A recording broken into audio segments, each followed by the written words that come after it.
महीने पहले ही मैंने सोच लिया था कि अब मैं पुराने तरीक़ों से नहीं पढ़ूंगा। अब मुझे अपने पढ़ने के तरीके में कोई जिद्दत लानी है। लेकिन ये जिद्दत क्या होगी इसके बारे में मुझे कोई आइडिया नहीं था। लेकिन ये बात मुझे मालूम थी कि कुछ ना कुछ नया ज़रूर करना है ताकि मैं अपने पढ़ने के तरीके और स्टडी के लेवल को अप कर सकूं। And being a medical student, अब पढ़ाई तो मेरे लिए मस्ट थी और मेरी बहुत ही ख्वाहिश थी कि मैं अपने पढ़ाई को किसी तरीके से इंटरेस्टिंग और मोर इंटरेक्टिव बना सकूं। क्योंकि कभी कभार तो किताबें खोलने से पहले ही दिल कहता था कि मतलब पढ़ना ही नहीं है, क्योंकि किताबें इतनी मोटी कि बस बंदा कहे वल्लाह। इसी दौरान यूट्यूब पे वीडियो देखते हुए मैंने चंद medical students, international medical students को सर्च किया कि वो आजकल क्या कर रहे हैं, क्योंकि उनके लिए भी पढ़ाई एक मुस्तकिल मशगला है। इसी तरह यूट्यूब पे स्क्रॉल करते करते मुझे चंद एक वीडियोस मिली आईपैड के मुतालिक। आईपैड एक ऐसा टूल मुझे नज़र आया कि जिससे एज ए स्टूडेंट हम बहुत सारी हेल्प ले सकते हैं। और जब मैंने यूट्यूब पर काफ़ी सारी वीडियोज़ आईपैड के बारे में देखी तो मुझे मालूम हुआ कि ये तो स्टूडेंट्स के लिए मस्ट है। तो एज ए स्टूडेंट मेरा भी दिल करने लगा कि मैं भी इस आईपैड का रियल टाइम एक्सपीरियंस लूँ।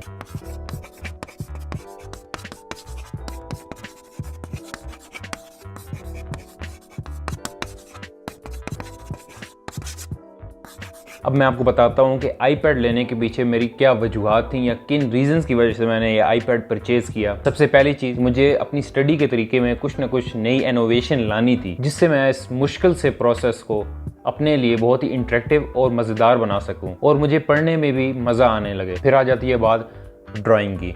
एज अ मेडिकल स्टूडेंट हमें हर रोज़ कोई ना कोई डायग्राम लाजमी बनानी होती है, मसल की होगी या नर्व सप्लाई की होगी या आर्टरी वेन। अब मेरी ड्राइंग का अंदाज़ा इसी से लगा लें आप लोग कि लोग डायग्राम बनाते हैं तो उनको मार्क्स ज़्यादा मिलते हैं, लेकिन जब मैं डायग्राम बनाता हूँ किसी भी क्वेश्चन के आंसर में तो मेरे मार्क्स उल्टा कट जाते हैं। और मेरे ख्याल से मुझे ड्राइंग उसी वक्त आती है जब मैं उसकी काफ़ी ज़्यादा प्रैक्टिस करूं। और प्रैक्टिस करने के वक्त मुझे काफ़ी ज़्यादा पेपर, पेन और मार्कर्स वगैरह यूज़ करने पड़ते हैं और पेजेस इस्तेमाल होते हैं। तो वो एक हैक्टिक सा प्रोसेस मुझे लगता है, जिसकी वजह से मैं उसे काम को छोड़ ही देता हूँ। मुझे लगा कि अगर आईपैड मेरे पास होगा तो मैं रोज़ कोई ना कोई ड्राइंग करके उसे एक झटके में रिमूव कर सकता हूँ और यूँ मेरी प्रैक्टिस की प्रैक्टिस हो जाएगी और ना ही मुझे ये काम मुश्किल लगेगा। तीसरी चीज़ नोट्स थी।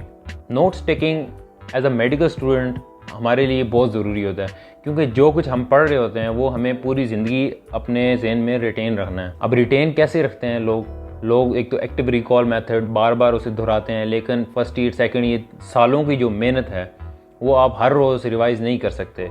इसलिए आपके पास एक प्रॉपर नोट्स हों। कुछ लोगों के पास बुक्स होती हैं, वो बुक्स पे निशान लगाते हैं और आपको यकीन नहीं होगा कि अभी भी हमें कुछ प्रोफेसर्स पढ़ाते हैं तो वो अपने ज़माने की पुरानी बुक्स से ही पढ़ाते हैं, क्योंकि उन्होंने वहाँ पे नोट्स बनाए हुए हैं और उनको याद है कि ये लफ्ज़ मैंने कब लिखा था और कहाँ किस मौके पर लिखा था, कौन सा पॉइंट मुझे उस वक्त समझ आया था और कौन सा मिस मैं कर गया था।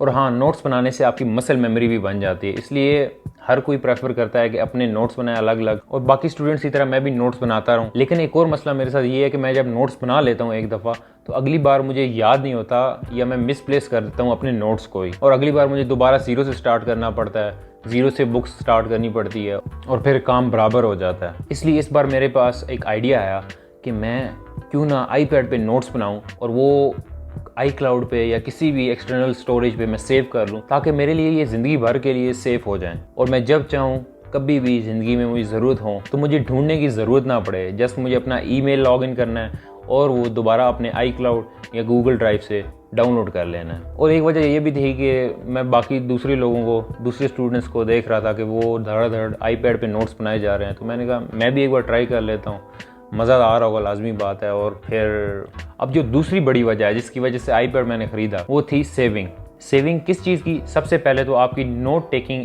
चीज़ों की सेविंग हो जाती है, जिसमें pen, ball pen, markers, highlighters, pages और की नोट्स वगैरह सब की सब आप सेव कर सकते हैं। इसके अलावा आपके नोट्स भी हमेशा सेव रहेंगे, कभी भी आपसे मिसप्लेस नहीं हो सकते। इसके अलावा आप बुक्स की भी सेविंग कर सकते हैं, यानी कि इस बार मैंने अब ट्राई किया है कि मैं कोई भी फिज़िकल बुक ना लूँ, सिर्फ ट्राई करने के लिए एज एन एक्सपेरिमेंट। और मैंने सारी बुक्स PDF में डाउनलोड कर ली हैं आईपैड में। इसलिए मैं एक्सपेरिमेंट करना चाह रहा हूँ कि अगर मैं आईपैड से सिर्फ स्टडी करूँ तो कैसा एक्सपीरियंस रहेगा। और मेरी आगे आने वाली वीडियोज़ में से एक वीडियो ये भी है कि मैं एक एक्सपेरिमेंट करूँगा आईपैड के ऊपर, कि मैं आईपैड से ही पूरा 1 महीना पढ़ूँगा तो उसके बारे में मैं अपना एक्सपीरियंस शेयर करूंगा नेक्स्ट वीडियोस में। अगर आपको इस तरह की वीडियो देखना पसंद है तो प्लीज़ सब्सक्राइब कर लें ताकि आप मेरी नेक्स्ट वीडियो मिस ना करें जब मैं ये अपलोड करूं। अब तीसरी बड़ी वजह, पोर्टेबिलिटी।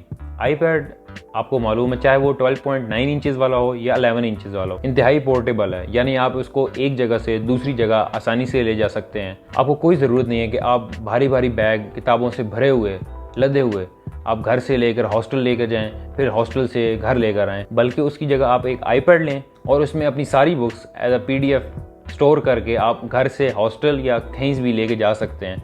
इसलिए मुझे बड़ा ही अट्रैक्टिव लगा कि आपको बैग में बुक्स कैरी करने की कोई ज़रूरत नहीं है। क्योंकि मैं एक हॉस्टलाइट स्टूडेंट हूँ तो मुझे जब छुट्टियाँ होती हैं तो मैं सिर्फ एक आईपैड लेकर घर आ सकता हूँ और जो भी स्टडी वर्क करना होता है वो मैं आईपैड के ज़रिए ही कर लेता हूँ।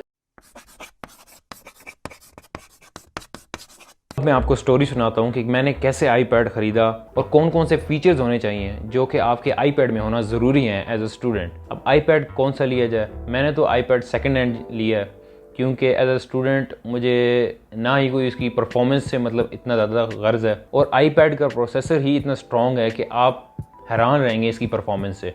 बाकी टैब्स भी थी, सैमसंग की टैब्स थी और भी एंड्रॉयड टैब्स थी, लेकिन मैंने जितने भी रिव्यूज़ और यूट्यूब पे वीडियोस देखी हैं उसमें मुझे यही फील हुआ है और अभी भी जब मैं यूज़ कर रहा हूँ तो उसका डिफरेंस मुझे वाज़े नज़र आ रहा है। एप्पल का मुकाबला आप परफॉर्मेंस वाइज किसी भी डिवाइस से, एंड्रॉयड डिवाइस से नहीं कर सकते। अब इतना मैंने आपको बता दिया आईपैड के बारे में, तो मैं आपको ये भी बताता चलूँ कि मुझे अपने आईपैड के लिए कौन सी स्पेसिफिकेशंस की ज़रूरत थी। सबसे पहले मैं चाहता था कि मेरे आईपैड में 12.9 इंच की स्क्रीन हो।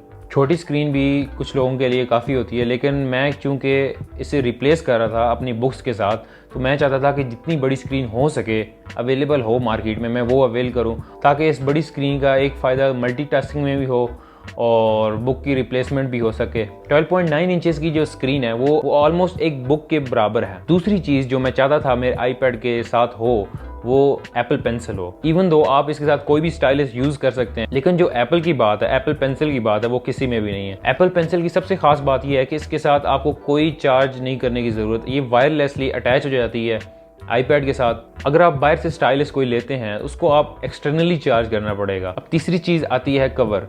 आईपैड अगर आप ले रहे हैं, इतनी महंगी चीज़ ले रहे हैं, तो आप कोशिश करें कि उसके साथ आप उसका कवर भी लें। कवर जो भी हो, लेकिन उसकी प्रोटेक्शन के लिए ज़रूरी है। इतनी महंगी डिवाइस लेके आप उसकी प्रोटेक्शन नहीं करेंगे तो क्या फ़ायदा। रही बात मैजिक कीबोर्ड और माउस की, क्योंकि मैं बजट पे था तो मुझे पता था कि मुझे कीबोर्ड और माउस की ज़रूरत इतनी नहीं है, और अगर मुझे ज़रूरत हुई भी तो मैं वायरलेस या ब्लूटूथ कीबोर्ड या माउस ले सकता हूँ। देखें, सेकेंड हैंड आईपैड जब आप लेते हैं तो सबसे पहले आपको इस बात का इल्म होना चाहिए कि आप अपने आईपैड को कैसे चेक करेंगे। इसके लिए एक ऐप आती है 3U टूल। आप कोई भी एप्पल की डिवाइस जब सेकेंड हैंड ले रहे हो तो आप इस ऐप को अपने लैपटॉप में इंस्टॉल करें और जो डिवाइस आपने लेनी हो उसको आप जब कनेक्ट करेंगे, अगर उसमें कोई चेंजिंग हुई है, इंटरनली कोई चेंज हुई है, या उसके सॉफ्टवेयर में कोई चेंज हुई है, या उसकी बैटरी लाइफ में कोई इशू है, तो वो आपको हर चीज़ बता देगा और एंड पे आपको वो स्कोरिंग भी देता है कि आईपैड आया ये डिवाइस लेने के काबिल है या नहीं। अब ये आईपैड कहाँ पे है? तो ये रहा वो आईपैड, इतनी देर से जिसको आप हीटर समझ रहे होंगे या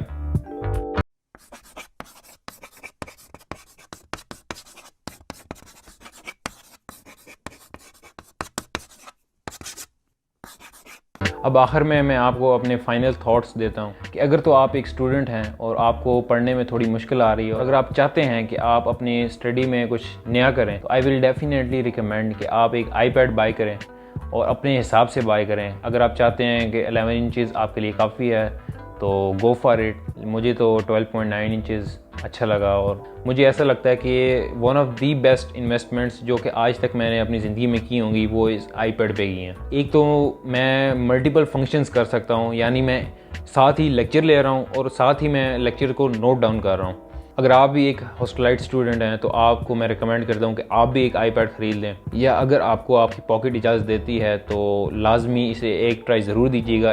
इसका एक्सपीरियंस लाजमी लीजिएगा, क्योंकि टेक्नोलॉजी को आप इन्वॉल्व करेंगे अपनी पढ़ाई में तो डेफिनेटली आपको रिज़ल्ट भी इम्प्रूव्ड ही मिलेंगे। और अगर आपकी डीप पॉकेट्स हैं तो आप भी लाजमी लीजिएगा। इसलिए मेरी एडवाइस है कि आप एक बार ट्राई करके ज़रूर देखें, आपको स्टडी करने में बहुत मज़ा आएगा और ईजी टू कैरी है। आप कहीं भी जाएंगे, किसी भी लाइब्रेरी में स्टडी करना चाहते हैं, कहीं भी स्टडी करना चाहते हैं, आप इसे ईजिली लेकर जा सकते हैं। पूरा दिन चार्जिंग इसकी चल जाती है ईजिली। अगर आप इसी तरह आईपैड के बारे में वीडियोस और देखना चाहते हैं कि मैं किस तरह आईपैड को प्रोडक्टिवली यूज़ करता हूं और आप किस तरह अपने आईपैड के साथ प्रोडक्टिवली काम ले सकते हैं और मैं किन किन ऐप्स का यूज़ करता हूं एज अ स्टूडेंट स्टडी के लिए, तो प्लीज़ चैनल को ज़रूर सब्सक्राइब करें, क्योंकि मैं ऐसा कंटेंट इंशाल्लाह रेगुलरली लेता हूँगा। और मत भूलिएगा कि इंशाल्लाह अगली चंद वीडियोस में मैं एक्सपेरिमेंट करने जा रहा हूँ कि सिर्फ iPad only study challenge. Thank you जी, ये थी मेरी आईपैड के बारे में छोटी सी वीडियो। आई होप आपको पसंद आई होगी। मैं हूँ अबरार और मिलते हैं नेक्स्ट वीडियो में। तब तक के लिए अल्लाह हाफिज़।